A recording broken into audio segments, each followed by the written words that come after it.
So ayan guys, another update tayo sa ating pagpapagawa ng ating munting tahanan guys. Ayan guys, ang nakikita nyo ay day 12 na sa kanilang pagtrabaho. Kumisan yung nagtatrabaho sa kanila siguro mga 5 tao, 4 o ganun. Pero mabilis naman guys yung yung paggawa. Dahil yung halos wala pang 2 linggo. Ayan guys, nakaplaster na dyan guys yung tinatawag nating steel deck. Yan na daw yung uso ngayon guys, yung steel deck. Compare doon sa ginagamit na mga plywood na kapag tinanggal mo na, hindi mo na rin naman siya pwedeng ibalik uli. Sayang. So yung steel deck guys, ayun na, nakaplaster na yan. Kasama yung mga bakal, mga round bar na ginagamit. Medyo masinsin kaya medyo talagang masakit sa bulsa na guys, no? Talagang mahal na ang mga materyales ngayon. At ayun na, piniprepare na nila yan guys. Naka-ready na yan para buhusan ng slab.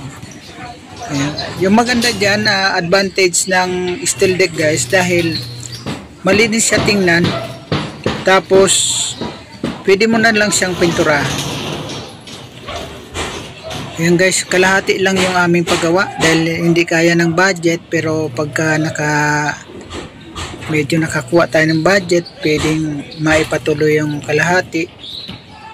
Ayan guys, yung nakikita yung papaya na yan, na ang lakas mamungan yan. Pero ngayon, siyempre, tumatanda na. Ayan, ipapuputol na siguro namin yan guys dahil baka sagabal na yan dito. Napakataas na, nasa 2nd floor na, pero yung dito sobrang taas pa. Ayan, okay na guys, yung pati yung wiring niya, no? Okay na yan. Kinikinis nila yung mga wini-wielding, kinakabitan pa, dinadagdagan ng mga bakal. And then pati yung mga bubuhusan sa gilid, yung biga, inaayos na lang nila. Malapit na. Maybe tomorrow magkaano na sila guys, bubuhos na sila. And then kapag ka nabuhusan pala yan, magpapahingay naman yan ng mga 1 linggo bago umabante ng tumuloy guys ng pag-aasintado pataas. So talagang ganun, mahirap. Kaya dito na sa kalahati na ito, sa kalahating bahagi ng bahay, dito kami ngayon nakatira. So medyo masikip talaga, tutuusin, masikip. Nakikita niyo yan guys, yung yung beam. Ayan guys, yung mga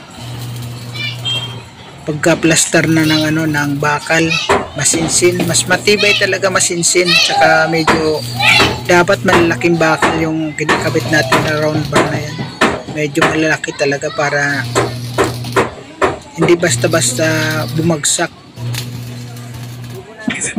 Ayan guys, yung space na yan para yun sa beam, para mas matibay yung... So hanggang dito lang guys, maraming salamat sa inyong panonood. God bless.